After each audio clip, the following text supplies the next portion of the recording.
Johan, très content de te retrouver pour cette nouvelle mission du Data Sommelier. On va parler de BigQuery, mais dans le contexte de toutes les annonces Google Next 2025, des annonces extrêmement importantes, voilà, sur tous les pans IA, data. Aujourd'hui, on va se limiter vraiment aux pans, aux composants data, et principalement BigQuery, parce qu'on pourrait y passer 5 jours rien à détailler toutes les annonces. Oui, Donc, c'est vrai que ça, je pense qu'on va pas faire ça. On se voilà, concentre sur un effectivement. sujet peut-être intéressant, ouais.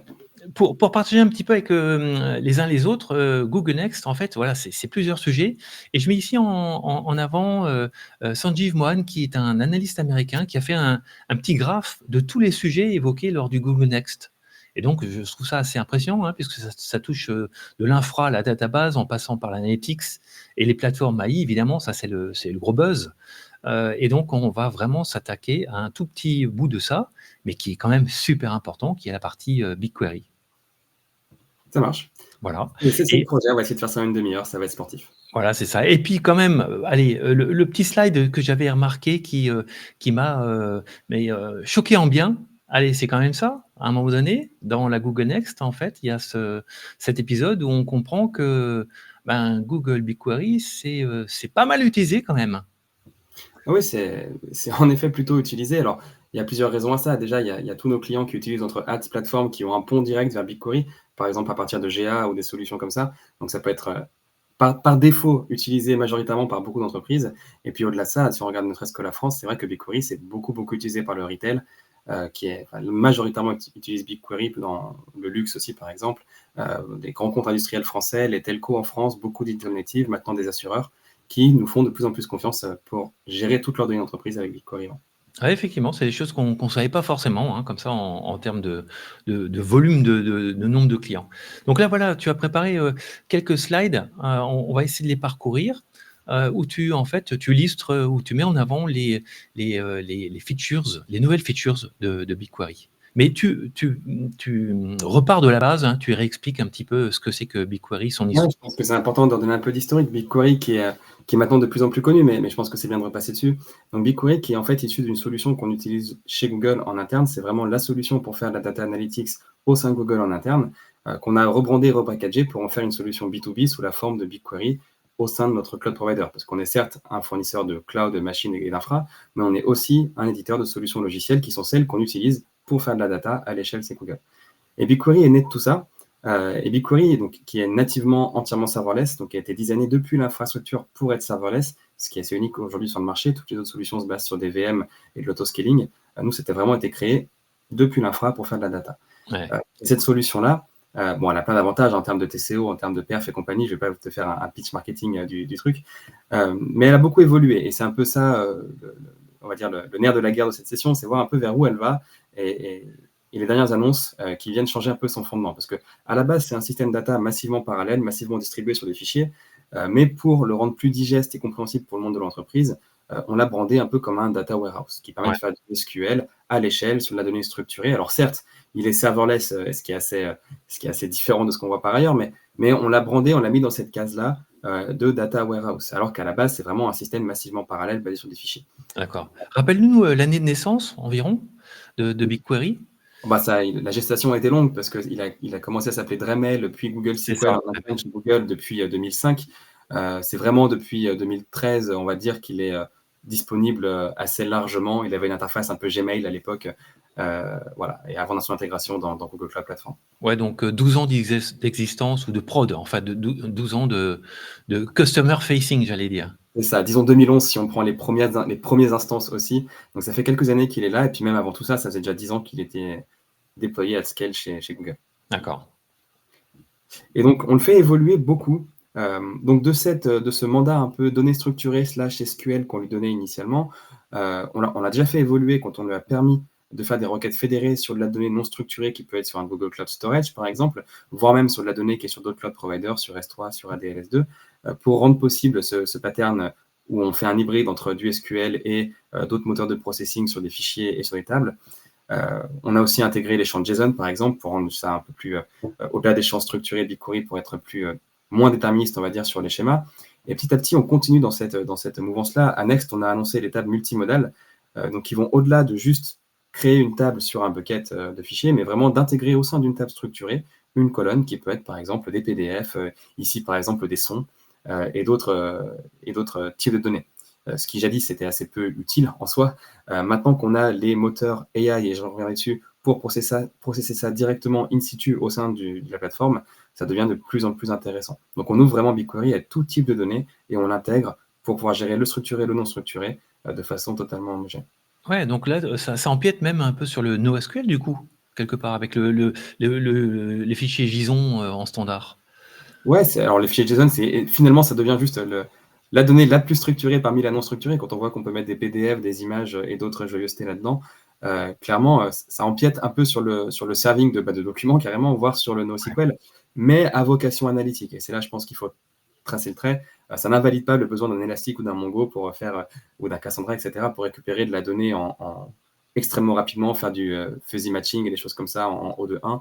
C'est des choses qu'aujourd'hui BigQuery, alors on le rend possible, et pour plein d'architectures, ça peut faire du sens de l'émerger, mais clairement, ce n'est pas une base opérationnelle BigQuery. Ok, ouais, très clair. Et donc, au niveau du stockage, on s'étend, mais au niveau des moteurs de processing, donc on avait déjà bien sûr le Spark natif dans BigQuery, qui passait plutôt par Dataproc, notre service Spark Manager, qui maintenant est 100% un first-class citizen de BigQuery. Donc, on peut faire tourner du Spark en serverless dans BigQuery, sur les slots de BigQuery, nativement sur des fichiers externes ou sur la table BigQuery directement, donc 100% unifié avec les mêmes règles de sécurité, de metadata, d'observabilité intégrées au sein de la plateforme BigQuery. On a aussi fait ça pour le Python natif, même sans Spark, avec ce qu'on appelait BigQuery Data Frames, ou Big Frames pour les intimes, mais qui permettait du coup de faire tourner du Pandas, en gros du Python traditionnel avec la librairie Pandas, mais de la faire tourner nativement sur BigQuery pour profiter de la scale jusqu'au pétaoctet, de dizaines de pétaoctets, centaines de pétaoctets de BigQuery, avec une interface Python. Là où d'habitude, on était plutôt contraint à extraire la donnée pour la mettre sur un notebook, faire tourner dans les limites de la RAM de mon notebook mon Pandas avant de rien gérer. On pouvait le faire nativement, et ça, on est en train de l'étendre aussi justement donc, aux tables multimodales pour supporter nativement les dataframes Pandas là-dessus. Et on intègre ces dataframes-là aussi au modèle DBT Python nativement aussi, pour rendre cette intégration la plus first party et la plus seamless possible. D'accord, donc ça devient un tout en un, une sorte de multi-engine presque. Multi-engine, multi-format, l'idée c'est vraiment en effet de tout faire au même endroit en serverless et pour le coût le plus compétitif possible. D'accord. Typiquement, pour continuer dans cette veine-là, maintenant on peut même faire des vecteurs dans BigQuery, donc on peut créer des embeddings dans BigQuery, servir des embeddings depuis BigQuery, ou plus généralement utiliser les embeddings directement dans BigQuery. Ça ne va pas remplacer une base de données opérationnelle pour servir des embeddings en 15 millisecondes, mais par exemple, si je veux créer des embeddings pour ensuite faire des mesures de similarité sur 10 milliards d'embeddings, BigQuery, ce sera la meilleure solution pour faire ça. D'accord, donc par exemple, l'injection en mode batch pour créer les tables initiales de vecteurs, ça s'y prête complètement, quoi. Ça s'y prête, et puis même, vu que BigQuery supporte l'ingestion en temps réel, on peut même imaginer recréer ces embeddings-là au fil de l'eau. C'est plutôt sur la partie usage, on ne va pas mettre ça en front d'un système qui va faire de la détection de fraude, ou je ne sais pas, en 3000 secondes, mais c'est quelque chose qui, pour des usages du coup plutôt de servings plus massifs, peut avoir sa place en complément de nos bases transactionnelles que sont Alloy, Spanner et autres Cloud SQL. D'accord, d'accord. Typiquement, en parlant de ces bases opérationnelles-là, on a annoncé l'extension de nos requêtes fédérées qui autrefois pouvaient juste gérer Cloud SQL, donc du MySQL, SQL Server, du Postgre et Bigtable, plutôt du clé-colonne, c'est ce qui a inspiré Cassandra par ailleurs. On a annoncé l'extension de ces requêtes fédérées, donc la capacité à partir de BigQuery de récupérer de la donnée du système opérationnel sans copie de données massive ou sans ETL à AlloyDB, notre solution Postgre Serverless Managed, et SAP Datasphere pour récupérer la donnée opérationnelle où elle est. Typiquement, j'ai ma donnée client, j'ai mes référentiels qui sont dans BigQuery, mais si je veux récupérer une donnée fraîche sur un événement récent de ma base opérationnelle, je peux le faire directement en créant une external query dans BigQuery. Donc, pour au maximum essayer de lier les deux mondes que sont l'analytics et l'opérationnel. J'ai l'impression que Bigtable, vous n'en avez pas beaucoup parlé chez Google quand même. Hein, est-ce que ça a été mis en avant, cette fonctionnalité? Ah oui, c'est pas mal utilisé. Dès que tu veux faire du colonne dans une architecture GCP, c'est la base qui est la plus utilisée aujourd'hui, de la même façon qu'un Cassandra peut être utilisé. C'est vraiment le même cas d'usage où je veux, à partir d'une clé donnée, récupérer de la donnée. C'est très bien pour les time series, c'est très bien pour les scans, c'est très bien pour le serving en temps réel de clé colonne. C'est vrai que c'est peut-être un peu moins flashy qu'AlloyDB récemment ou BigQuery, mais c'est quand même assez largement utilisé. D'accord. Est-ce qu'on peut qualifier ça de table externe, en fait, Bigtable? Est-ce que ça s'apparente à ça? Alors, on peut faire. Accéder à des ressources, externes et qu'elles soient vues comme, si c'était des tables, Bigtable, des tables Ouais, query, hein, c'est bien ça, oui, hein? c'est ça. Ces tables externes-là, c'est les requêtes fédérées. Enfin, on crée pas une table externe, on fait une requête fédérée directement sur une D'accord. table qui est externe, en effet. Et Bigtable est une des bases qui est supportée pour ces tables externes. Bon, c'est vrai que chaque éditeur a son jargon, effectivement. Ouais, c'est vrai. C'est vrai, c'est vrai, mais ça reste la même idée d'harmoniser ces sources-là. Et je suis un grand croyant du fait que de pas essayer de faire de BigQuery une base opérationnelle à tout prix.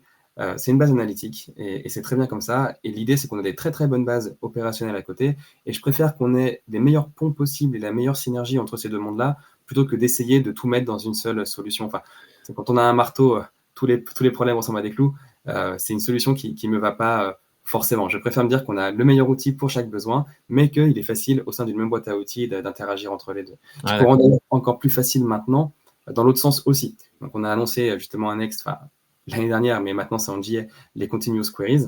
Donc, ils ont une capacité de faire des requêtes, BigQuery sur de la donnée qui arrive en flux, certes, mais qui permet aussi de l'exporter directement dans des systèmes opérationnels, Spanner, Bigtable ou sous forme d'événements dans PubSub pour la notification, et d'être capable de bridge le gap, on va dire, dans l'autre sens aussi. Donc, je fais de l'analytique, je crée des scores, des indicateurs, des KPI, des embeddings potentiellement dans BigQuery, et je peux les renvoyer directement en SQL, en flux tendu, au sein de mes différentes bases opérationnelles, pour un serving qui est différent de ce que BigQuery peut offrir. D'accord, donc c'est une sorte de streaming en sortie, en fait, hein, un rafraîchissement continu, de certaines tables, hein? C'est ça, à destination soit de BigQuery lui-même, soit d'un système événementiel comme PubSub, soit des bases opérationnelles pour ensuite être capable de servir ça sous forme d'API à des milliards d'utilisateurs concurrentiels et des choses comme ça. OK, très clair. Voilà, donc on continue à étendre le moteur, même pour l'analytics, qui est quand même son cœur business à la base. On a maintenant annoncé l'AI Query Engine à Next, donc qui a cette capacité de faire de l'AI directement dans le SQL, d'avoir des prédicats dédiés. Par exemple, dans ce court exemple-là, je vais faire un if à la place d'un where, je fais un AI if. Typiquement, la review recommande le produit comme une alternative. Et je récupère que les produits qui répondent à ce prompt-là. Et ça peut avoir plein de cas d'usage. Alors, qui sont plutôt à vocation exploratoire, analytique et ad hoc quand on fait des choses comme ça, vu que c'est pas déterministe, mais qui ont plein de cas d'usage sur des choses qu'on ne pourrait pas faire sans AI. Ouais. Typiquement, je pense les AI.transform, qui est un des prédicats, permet de, par exemple, à partir si j'ai un champ avec soit un fichier externe justement sur un bucket ou un champ qui contient des reviews, hop, je peux summarize ces reviews-là ou ce document-là, où je peux mettre mes factures dans BigQuery et les résumer ou en sortir les points saillants directement en SQL. Ou alors, traduis-moi cette colonne de français en anglais ou d'anglais en français. Enfin, c'est des cas d'usage qu'avant, en SQL, je devais extraire la donnée ou alors appeler une remote function, ce qui était assez coûteux et compliqué. Ou alors, désidentifie cette colonne-là, enlève la PII. Voilà, bon, alors ça, n'étant pas déterministe, je l'utiliserai pas forcément at scale, mais ça permet plein de cas d'usage. J'ai un code postal, donne-moi le nom du département, par exemple. Plein de choses comme ça qui, au quotidien, peuvent venir faciliter un peu les flux. Et puis des fonctions qui sont au-delà de la transformation un pour un, d'être capable typiquement de récupérer, comme on l'a vu tout à l'heure, tous les clients qui ont été hautement satisfaits avec la qualité. Ça, on peut pas le faire en SQL. En fait, il faut d'abord qu'on passe par des moteurs de machine learning pour faire l'analyse de sentiment, qu'on crée un score et qu'après on fasse le where sur le score. Enfin, là, en une ligne, je suis capable de le faire directement. Pareil pour faire de l'ordering, pareil pour faire des jointures. Typiquement, l'embedding de l'image contient le texte. Donc, si j'ai des images avec des logos, je peux faire une jointure sur toutes les images qui contiennent tel logo. Et c'est ce genre de choses qu'on ne pouvait pas faire avant. Ouais, et tout ça couplé à Gemini 2.5 qui a surpris tout le monde en bien, voire très bien. En bien, voire très bien, et j'en suis Ouais, content. bah, Alors après, super. ouais, et puis après, il y aura le 3, et puis après, il y aura le 4. Et puis, je pense que la guerre des modèles, elle est intéressante et elle est sympathique. C'est un feuilleton à rebondissement. Le plus important, c'est de voir qui sont ceux qui sont toujours dans le top 3, quoi. Là, il se trouve que Gemini 2.5 est devenu top 1. C'est très bien sur le leaderboard Arena. Mais peut-être que dans demain, il sera dépassé par Claude, puis par entre. Enfin, on ne sait pas. L'intérêt, c'est pas tant ça, c'est de connaître quel modèle fonctionne bien pour quel usage On est et d'accord. d'être sûr de la pérennité de l'entreprise qui crée ces modèles-là pour s'assurer que si je fais un choix, demain et après-demain, il continuera à être pertinent, même s'il passera top 2, top 1, top 3, top 1, top 2. Finalement, c'est ça ce qu'on va chercher à avoir. Ouais, mais ce que je voulais souligner aussi, c'est qu'il y a 18 mois ou peut-être même 24 mois, Google semblait en retard, hein, s'était pris, de plein fouet l'OpenAI, ChatGPT et là, en fait, non seulement le retard est comblé, mais il y a une grosse avance, j'ai l'impression. Donc en 24 mois, là, il y a eu un boom, un déclic, je ne sais pas ce qui s'est passé, mais voilà, vous avez mis le turbo, quoi. Ouais, ouais, bah, peut-être qu'on a beaucoup de gens sur le sujet et puis c'est des technologies qu'on a créées initialement. Enfin, les LLM, ça vient de Google à la base, donc on a des experts éminemment. Mais en effet, la productisation pour Google, ça va pas à la même vitesse que pour une startup et ça prend un peu plus de temps. Mais j'ai en effet bon espoir sur le fait qu'on continue à être le ou parmi les meilleurs dans les années à venir sur ces sujets-là. Et ça avance tellement vite. Bon, c'est des temps excitants, mais je suis d'accord avec toi. Aujourd'hui, le débat n'est pas le même qu'il y a 2 ans. Ah, c'est clair. Et justement, donc si on reprend un peu la picture BigQuery dans son ensemble, parce que je vais pas parler d'autres features telles que les graphes dans BigQuery, des choses comme ça, mais grosso modo, ce qui était plutôt un data warehouse traditionnel, en tout cas dans son packaging et dans la façon dont on voulait l'amener à nos clients, même si, parce que d'ailleurs ça a toujours été une plateforme big data gigantesque, bah, ça vient packager maintenant avec un IDE qui est le BigQuery Studio, qui permet de faire du SQL, mais aussi du Python, des notebooks, des interfaces conversationnelles directement, une couche sémantique et des outils de BI intégrés, des agents, et on y reviendra juste après, un moteur qui est capable de faire du SQL, du Python, du Spark nativement, mais qui supporte aussi via connecteur l'intégralité de l'open source. On peut faire du Trino sur BigQuery. Le processing AI Engine que je viens d'illustrer, la capacité d'ingérer de la donnée en temps réel à la milliseconde dans BigQuery à travers du Kafka ou du PubSub ou des technologies de cette nature-là, du Dataflow, avec de l'AI intégré, avec BigQuery ML, qui permet d'entraîner des modèles de machine learning ou d'importer des modèles de machine learning pour ensuite faire leur scoring et leur serving directement in situ, pour des modèles traditionnels de time series, de classification, de forecasting, etc., mais aussi des LLM, où on peut appeler, comme on l'a vu, des LLM directement à partir de BigQuery, créer des embeddings, les servir. Le tout gouverné par le BigQuery Universal Catalog, qui est la version intégrée de notre solution Dataplex au sein de BigQuery pour gérer la qualité, le lineage, le search, l'accessibilité et un ensemble de features de gouvernance et d'observabilité au sein de la plateforme. Et le tout sur de la donnée qui peut être multimodale par défaut, donc qui peut être structurée, non structurée, qui peut être à travers les clouds et qui peut être de toute nature.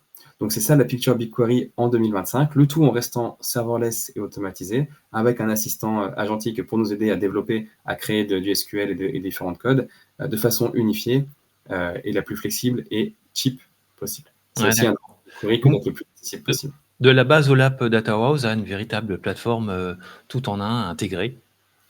Ouais, exactement. C'est vraiment l'enjeu. En tout cas, c'est la direction dans laquelle BigQuery va, de rationaliser un peu tous les usages au sein de BigQuery. Typiquement, même l'orchestration avec Composer, qui est maintenant BigQuery Engine for Apache Airflow. Donc, l'idée, c'est de faire de BigQuery une solution holistique qui couvre tous les cas d'usage de la data, qu'elle soit structurée, non structurée.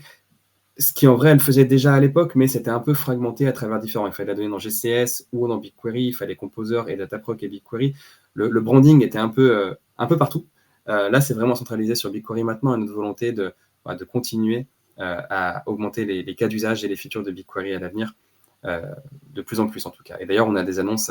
Alors, je ne sais pas quand ça va être diffusé exactement cette session-là, mais le 29 au soir, on fait des annonces qui vont continuer à avancer dans ce sens de la massification sur BigQuery. Oui, d'ailleurs, on peut pas tout dire aujourd'hui parce qu'on n'a pas le droit et donc bon, bah, tant pis, on fera un update plus tard, voilà. Exactement. Et ça va trop vite, ça va trop vite. Ça va trop vite. Et donc justement, si on fait un petit focus peut-être sur les annonces les plus, alors elles sont directionnelles, mais les plus excitantes, on va dire, qui ont été faites à Next aussi, c'est cette case en haut à droite, les data agents directement dans BigQuery. On en a créé plusieurs, c'est une famille de data agents. On a des data agents par persona, on va dire. Donc des data agents pour data engineer, et je reviens dessus, pour la data governance, pour data scientist ou pour les utilisateurs finaux, les business, les analystes, qui pourraient avoir envie de converser avec leurs données.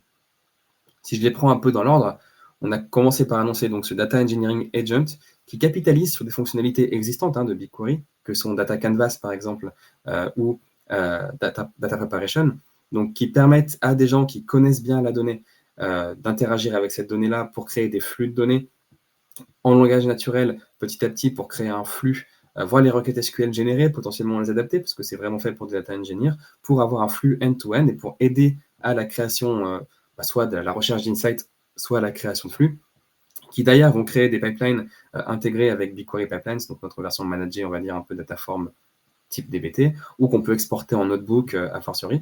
Donc, et tout ça, on est en train de l'intégrer dans un Data Engineering Agent pour avoir un point d'entrée où je peux trouver de la donnée, commencer un flux, aller dans BigQuery Data Preparation, manipuler sous format tabulaire un peu par exemple à la Trifacta ou autre outil de ce type-là, qui sont aujourd'hui encore bien plus avancés, mais aujourd'hui dans BigQuery c'est natif et c'est intégré. On peut analyser de la donnée, on peut le faire de façon tabulaire et ensuite l'exporter en notebook, et donc d'avoir un agent pour faciliter un peu toute cette interaction pour persona, on va dire, expert. D'accord. Et je crois que l'offre s'appelle Workspace Agent, hein, c'est ça? Tous ces agents sont regroupés dans cette offre-là, il me semble, hein? Alors cet agent-là, il est nativement intégré dans BigQuery dans Ah le ouais? studio, il fait pas partie D'accord, d'une offre ou d'un bundle, c'est vraiment disponible gratuitement dans BigQuery. C'est pas tributaire d'une licence particulière. d'accord. Voilà. Après, bon, on a des agents dans Workspace, en effet, qui eux sont liés, mais c'est encore un monde. Il y a des agents de partout de nos jours. Là, c'est vraiment ceux qui sont intégrés dans BigQuery directement. D'accord.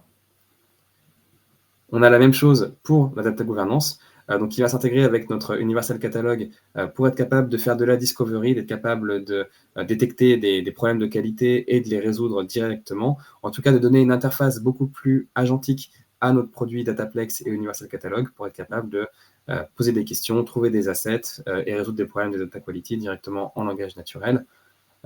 Qui lui-même sera complémenté par notre agent data science, qui lui a plutôt vocation d'adresser la data science au sens notebook du terme, donc la capacité de générer des notebooks, de générer du Python, de générer du BigQuery Data Frame, donc on peut générer du code qui sera en fait du pandas directement exécuté sur BigQuery.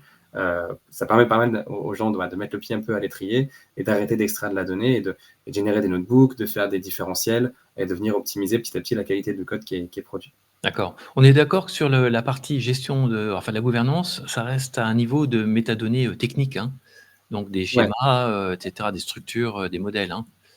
Donc, à date, oui. Maintenant, enfin, dans cet agent-là qui est encore qui est dans la roadmap, Dataplex permet aussi, à travers son glossaire business, de définir des objets métiers, des data products, qui peuvent être beaucoup plus fonctionnels. On peut s'imaginer dans Dataplex créer le data product qui est le CATTC, par exemple, le chiffre d'affaires, derrière définir clairement la règle business du chiffre d'affaires au sein de ce glossaire-là, et ensuite d'y lier des assets technologiques tels que on va le retrouver dans telle table, dans tel rapport, et tel honneur connaît bien cette donnée-là. Donc, Dataplex va au-delà de la métadonnée purement technique et permet, à travers son glossaire et son moteur de recherche, de gérer de la donnée beaucoup plus fonctionnelle et de la documentation beaucoup plus fonctionnelle. À travers cet agent-là, l'intégration, elle n'est pas encore au niveau du glossaire, mais ça va arriver. Ouais, très clair. Il y a beaucoup de choses à apprendre, hein, quand on Ah, mais c'est met le pied dense. là-dedans, c'est fou, hein? Et puis tu l'as dit, c'est qu'un dixième du pouillème de ce qu'on a annoncé. Mais voilà, l'idée, c'est de rendre ça un peu plus clair, en tout cas, ou de continuer à promulguer la bonne parole. Et puis, un dernier agent, moi, qui m'intéresse particulièrement et qui intéresse aujourd'hui nos clients particulièrement, qui est plutôt l'agent Analytics, on va dire. Alors, il a différents noms aujourd'hui. On l'avait appelé la Generative Analytics initialement. Maintenant, c'est la Conversational Analytics ou l'AI for BI, etc., etc. L'idée qu'on pourrait bientôt se passer des rapports pour interroger directement ma donnée en langage naturel. Moi, utilisateur business. D'accord? Et ça, c'est un problème complexe à résoudre qu'on a taclé avec pas mal de nos clients dans les années passées, mais qui ont toujours été des cas d'usage assez compliqués. Tant que l'utilisateur connaît bien la donnée et est capable d'interagir en langage naturel en mentionnant des noms de colonnes et de tables, etc. Enfin, je veux mes total sales pour la date 2024, etc. Ça a toujours très bien marché. Les agents feront du SQL d'excellente qualité, feront les bonnes jointures, etc. Le problème, c'est quand on met ça dans les mains directement d'utilisateurs qui, eux, sont très business et ont leur jargon business, leur propre sémantique business. Et c'est là que ça commence à être plus compliqué à gérer. Mais l'opportunité, elle est vraiment là. Si on veut vraiment démocratiser la donnée au sein de l'entreprise, ça reste un des outils les plus puissants qu'on peut leur mettre dans les mains à l'heure actuelle s'il est bien maîtrisé. Ah ouais, Et c'est donc, le problème du contexte et de la semantic layer, en fait, hein. ouais, C'est exactement. aller au-delà des structures, simples des tables et comprendre le business véritablement Ah et ouais, le jargon. le jargon, absolument. Pour un retailer, un linéaire, c'est pas une droite, quoi. C'est un rayon. Et ça, il faut que l'élève soit capable de le comprendre pour aller taper dans la bonne table. Mais on y reviendra justement. Et donc, je pense que le potentiel, il est vraiment là. Et ça tombe bien, parce que les LLM sont de moins en moins mauvais aux hallucinations. Donc, Gemini 2.0 déjà est topé le leaderboard des hallucinations il n'y a pas si longtemps que ça. Maintenant, le 2.5 continue dans cette lignée-là. Les LLM, quels qu'ils soient, hallucinent de moins en moins. Donc, c'est bien. parce que quand on pose une question à sa donnée, il faut qu'on ait confiance dans la réponse. Un outil qui me donne une bonne réponse 90% du temps, moi, je le trust 0% du temps. Donc, c'est important qu'on continue à réduire cette marge d'erreur. Elle ne sera jamais zéro. Par nature, un LLM, il reste non déterministe, il reste génératif. Néanmoins, on continue à drastiquement réduire ce taux d'erreur. Et en Ouais. tout cas, quand il y a une erreur, à la flaguer. Maintenant, le problème, c'est pas que ça. C'est pas que l'hallucination du LLM. C'est aussi, comme on vient de le dire, donc, cette capacité du LLM à comprendre un langage naturel. Typiquement, si je demande à mon LLM quelle était ma marge brute opérationnelle pour la dernière période fiscale, le LLM, il peut essayer, hein, et il va faire des jointures pour prendre le prix total, enlever les coûts, récupérer la dernière année en imaginant que c'est ça la dernière fiscale, etc. Il va faire des guesses et il va réussir souvent à répondre quelque chose qui est correct, mais souvent, pas tout le temps. Et c'est un sujet qui est épineux, qui est éminemment complexe. Et encore une fois, on n'a pas le droit à l'erreur. On ne veut pas Ouais. poser la même question et avoir deux fois des réponses différentes. C'est pas possible. Et c'est là qu'une couche sémantique, comme tu l'as dit, devient critique. Parce qu'il faut qu'on définisse ce qu'est la dernière période fiscale. Il faut qu'on définisse ce qu'est une marge opérationnelle brute, quel est le calcul, quelle est la jointure à faire. Et idéalement, on génère plus du SQL, mais on parle à la couche sémantique et on laisse faire cette couche le travail. Ouais, Et c'est on définit un ensemble d'indicateurs, des métriques, des dimensions, des horizons de temps, et on a une couche sémantique qui nous permet de faire le lien entre tous ces KPI, ces métriques, ces dimensions et ces différents objets avec des définitions métiers qui vont, elles, lier vers des tables techniques. D'accord. On peut On y arrive doucement quand même, hein? On y arrive même plus que doucement. Ça, pour le coup, la semantic layer, c'est un sujet qui lui-même est extrêmement mature, chez nous en tout cas. Ça fait plusieurs années qu'on a fait l'acquisition de Looker et qu'on a fait évoluer cette solution-là. Donc pour nous, c'est presque ancien comme technologie là. Ouais. Ce qui est nouveau, c'est son utilisation à travers un LLM. Ouais. Et c'est là, je pense, qu'est le nerf de la guerre, parce que la couche sémantique, elle est souvent liée à un outil BI. On n'est pas les seuls à faire des couches sémantiques, hein. Enfin, Stratégie fait des couches sémantiques depuis 25 ans, de la même façon que plein d'autres outils l'ont fait par le passé, les clics et compagnie de ce monde. Notre objet à nous, c'est de faire une couche sémantique qui est la plus ouverte possible à plein de typologies d'usage. Donc certes pour la BI et les rapports, mais aussi pour les spreadsheets potentiellement, pour les API ou pour les agents conversationnels. Et ça, je pense que c'est un élément clé de ce type d'architecture-là. Je vais définir ma marge, je vais définir mes périodes fiscales, je vais définir tout ça, et je vais interagir avec cette couche-là. Ouais. Maintenant, par contre, c'est compliqué d'entraîner un LLM pour qu'il comprenne la couche sémantique spécifique, qu'il arrive à l'interroger, etc. Ça demande du travail. Déjà créer la couche sémantique, ça demande du travail. Alors pour ça, on a des outils qui permettent de bootstrapper la couche sémantique, de faire un petit 80-20, de sorte à ce que tu lui donnes tes tables et il va déjà te faire une ébauche de couche sémantique qui tient la route et tu n'auras plus qu'à la spécialiser. Maintenant, il reste du travail pour intégrer un LLM. C'est pour ça qu'on a annoncé ce produit-là, donc le Conversational Analytics Agents, qui est un ensemble de produits qui sont directement intégrés à cette couche sémantique-là et qui permettent d'interagir en langage naturel avec la donnée de mon entreprise à travers des KPI qui ont été gouvernés, maîtrisés, définis en collaboration avec le business pour être sûr que quand on parle d'un chiffre d'affaires, on parle bien de cette formule-là sur cette donnée-là. Et ça, je pense que c'est un des enablers clés de ce type d'initiative-là. Et beaucoup, et nous les premiers, avons essayé avant ça de faire du SQL directement, ce qui reste, encore une fois, un cas d'usage très très valide pour plein de populations qui connaissent bien la table, la donnée, et sont capables du coup d'orienter le LLM un peu mieux. Mais pour l'utilisateur du contrôle de gestion ou de la compta, il est illusoire d'imaginer qu'ils aillent jusqu'à la colonne pour essayer de débugger le LLM, quoi. Ouais, très clair. Ouais, donc c'est déjà très avancé avec cette couche de gouvernance, hein, on peut le voir comme ça, hein, qui chapeaute, qui monitore, qui contrôle, et qui donne le bon résultat, quoi. Oui, et qui gère au passage, tu l'as dit, gouvernance, hein, qui gère aussi le contrôle des accès. Alors ça, on peut le gérer au niveau de la base de données sous-jacente, mais on peut aussi le générer à la maille fonctionnelle, au niveau de la couche sémantique, pour être capable de gouverner l'accès à une maille beaucoup plus haute potentiellement. Ça vient en complément de ce qu'on peut déjà faire dans BigQuery. D'accord. Ouais, ça va être la bataille des prochains mois, ça, hein, je pense, hein, entre les Ouais. différents acteurs, hein. Moi et Anne, je pense, ouais, en effet, c'est un sujet qui est devant nous, parce que le potentiel est tellement énorme, parce que ce truc-là, il va être intégré aussi dans Agent Space, notre solution agentique multi-agent qu'on est en train de dérouler sur le marché aujourd'hui. Et donc, dans ce cas-là, on peut le matin, par exemple, avoir un résumé de la performance de la veille en langage naturel, en audio, par exemple, dans sa voiture, parce qu'on est basé sur des KPI d'entreprise et qu'on a Agent Space pour faire la synthèse, etc. Enfin, je pense que le potentiel, ça risque de révolutionner un peu la façon que les employés auront d'interagir avec le système d'information demain. Et Ouais. pas que pour poser des questions, mais aussi pour avoir des actions et pour continuer à être plus performant, quoi. On parlait d'English engineering avec d'autres. C'est-à-dire, on va parler anglais, en fait, à nos systèmes, à nos machines, hein. Ouais, voire français, hein. Ouais, ou français, bien sûr, bien sûr. Voire français, c'est quand même plus sympa. Mais oui, oui, je pense qu'il y a beaucoup de potentiel là-dedans. Je pense que cette solution-là, elle est en public preview depuis quelques semaines. On l'a annoncé à Next et elle a déjà un potentiel assez dingue. Et en plus, on a sorti une API de sorte à ce que vous n'êtes pas obligé d'être captif de cette UX qu'on a déployée on top. Peut-être que je peux te la montrer, Stéphane, cette interface. Alors, tu veux qu'on switch sur la démo? Ouais, vas-y, si tu peux mettre mon écran. Allez, go. Hop. Donc voilà, donc c'est une interface qui est out of the box, en tout cas qui permet bien de créer des agents et de les débugger, c'est pratique. Je peux créer un agent ici, lui donner un nom, lui donner un prompt, un système prompt pour lui dire, par défaut, prends l'année 2024, ou si on te demande ça, réponds comme ça, ou évite de répondre à ces questions-là, etc. Donc on peut petit à petit, empiriquement, améliorer le prompt de l'agent directement, et on va le plugger directement sur une couche sémantique. Donc j'en ai déjà un ici, qui est plugué sur ma couche sémantique ici, qui sont des orders commerce traditionnel.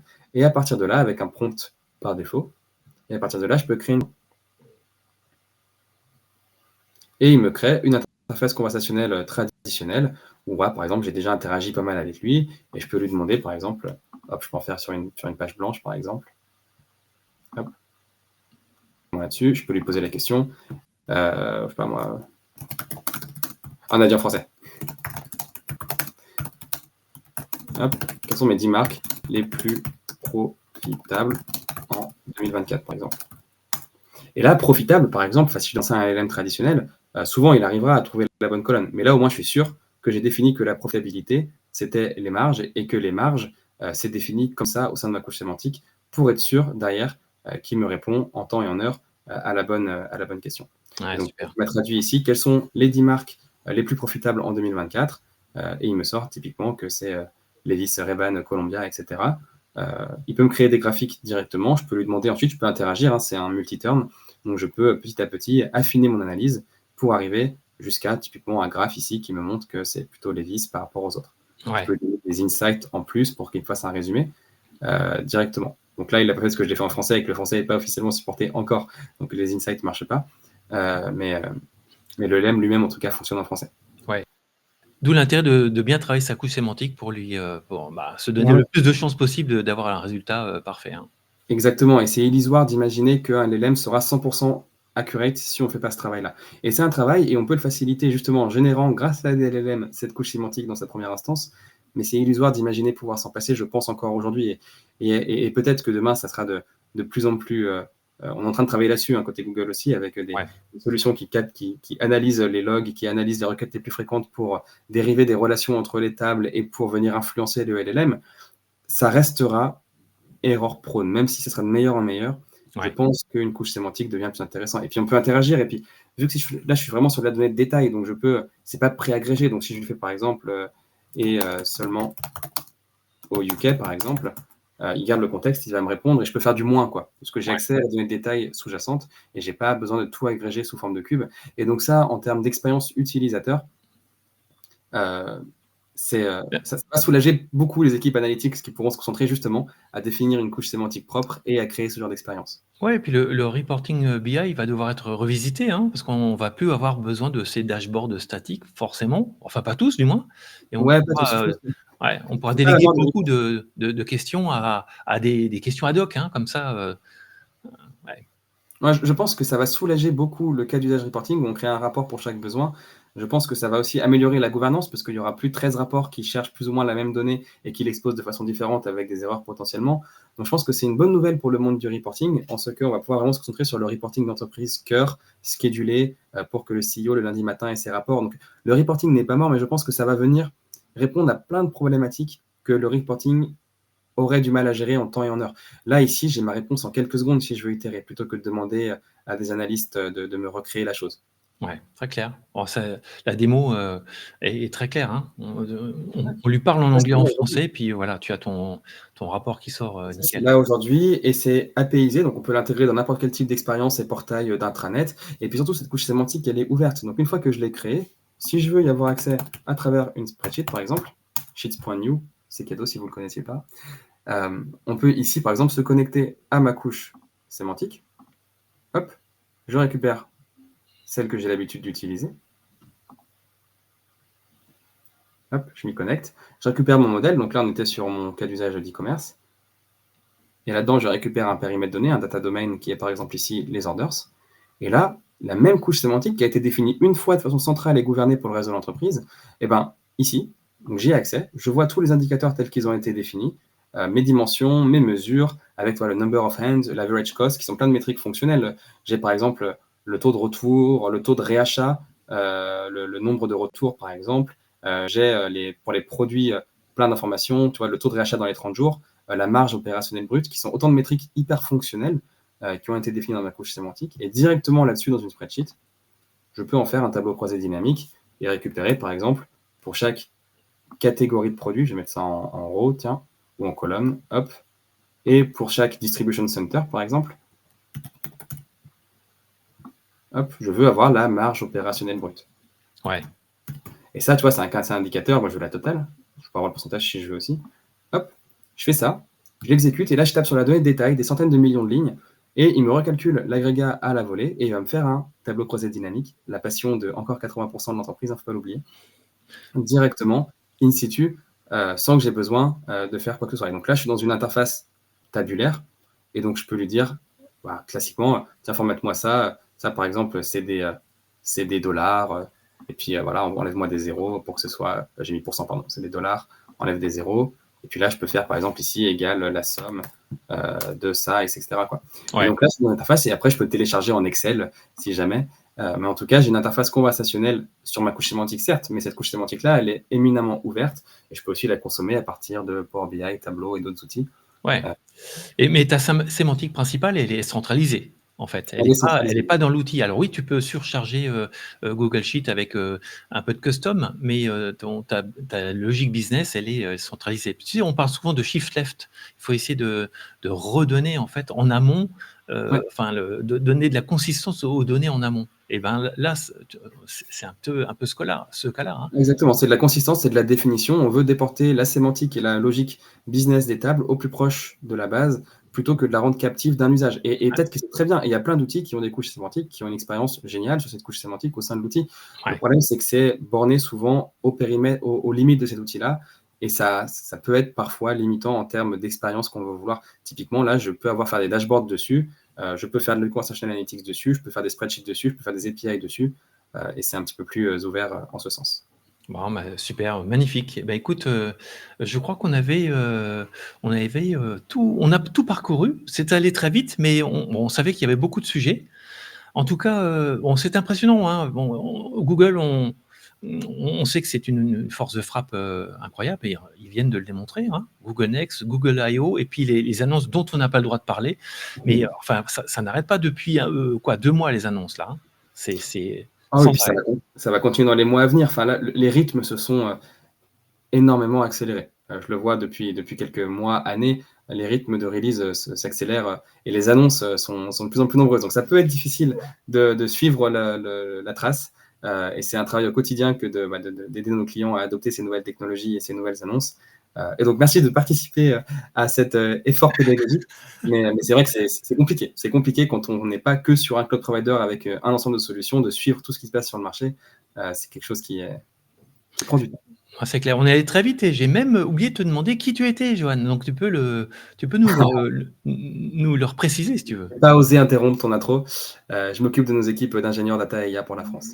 Bon, ben voilà, tout simplement, et je pense qu'on peut te joindre si on y arrive pour te poser des questions, ou tu Avec restes. plaisir, je suis sur LinkedIn. Je réponds pas en 30 secondes, moi, mais je suis pas, je suis pas real time, mais avec plaisir. Bon, ben génial. Bah, écoute, merci pour ce débrief, et puis évidemment, on reste à l'écoute pour les prochaines annonces là, qui sont incessantes, et on essaiera de compléter l'info de cette interview avec les nouvelles annonces. Ça marche. À très bientôt. Merci pour ce débrief. Merci Stéphane.